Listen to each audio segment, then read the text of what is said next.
పెట్టి కమిషన్లు వేసి మమ్మల్ని ఏదో ఇబ్బంది పెట్టినంత మాత్రాన వేధించినంత మాత్రాన ప్రజల తరపున ప్రశ్నించడం బంద్ చేస్తామనుకుంటే అది కాంగ్రెస్ ప్రభుత్వం యొక్క అవివేకం అజ్ఞానం అవుతుంది తప్ప ఇంకోటి కానే కాదు. పెద్దలు కేసీఆర్ గారిని పెద్దలు హరీష్ రావు గారిని కాళేశ్వరం కమిషన్ ముందు కూర్చోబెట్టి మీరు పైశాచికానందం పొందొచ్చు. ఇవాళ ఏసీబీ ముందుకి విచారణకు పిలిపించి కొంత మానసికంగా రాక్షసానందం పొందుతూ ఉండవచ్చు, అవసరమైతే అరెస్ట్ కూడా చేస్తారు కావచ్చు. కానీ ఒకటి పక్క, తెలంగాణ కోసం గతంలోనే జైలుకు పోయి వచ్చిన వాళ్ళం. హైదరాబాద్ బ్రాండ్ ఇమేజ్ని పెంచే ప్రయత్నంలో భాగంగా హైదరాబాద్ బ్రాండ్ని కాపాడే క్రమంలో తీసుకున్న ఒక నిర్ణయం వల్ల మళ్ళీ జైలుకు పోవాల్సి వచ్చినా భయపడేది లేదు. ఒకసారి కాదు 100 సార్లు అయినా జైలుకు పోతాం, కానీ వదిలిపెట్టం కాంగ్రెస్ ప్రభుత్వాన్ని, కాంగ్రెస్ పార్టీని.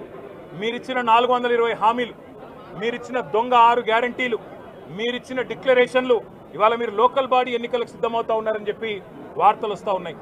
రేవంత్ రెడ్డి గారు నిన్ను మొత్తం రాష్ట్రంలోని బీసీ వర్గాల ప్రజలందరూ గమనిస్తున్నారు.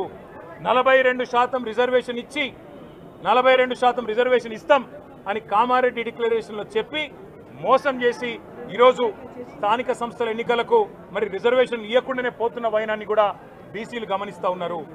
రైతు బంధు పేరిట ఎలక్షన్ బంధుగా మార్చి ఎలక్షన్లు వచ్చినప్పుడు మాత్రమే రైతు బంధు వేస్తున్న విషయాన్ని రైతులు గమనిస్తున్నారు.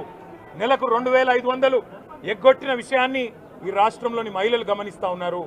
2 లక్షల ఉద్యోగాలని చెప్పి నువ్వు చేసిన మోసాన్ని ఈరోజు రాష్ట్రంలోని యువత గమనించింది. కాబట్టే నీ దగ్గర చెప్పుకోవడానికి సమాధానం లేదు, చెప్పుకునేందుకు ఏమీ లేదు.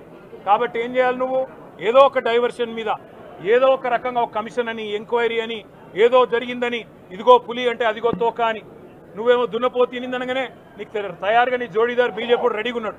నువ్వు దున్నపోతు తినిందనగానే వాడు దుడ్డని కట్టేయని వాడికి వస్తాడు. మీ ఇద్దరి దొంగ భాగవతం, మీ ఇద్దరి దొంగ నాటకాలు తెలంగాణ ప్రజలకు అర్థమైనాయి. మేము మాత్రం వాళ్ళ పెడితే గిడితే ఒక వ్యక్తినో 2 వ్యక్తులను జైల్లో పెడతాం, కానీ లక్షలాది మంది కేసీఆర్ సైనికులను టచ్ చేసే ధైర్యం నీకు లేదు.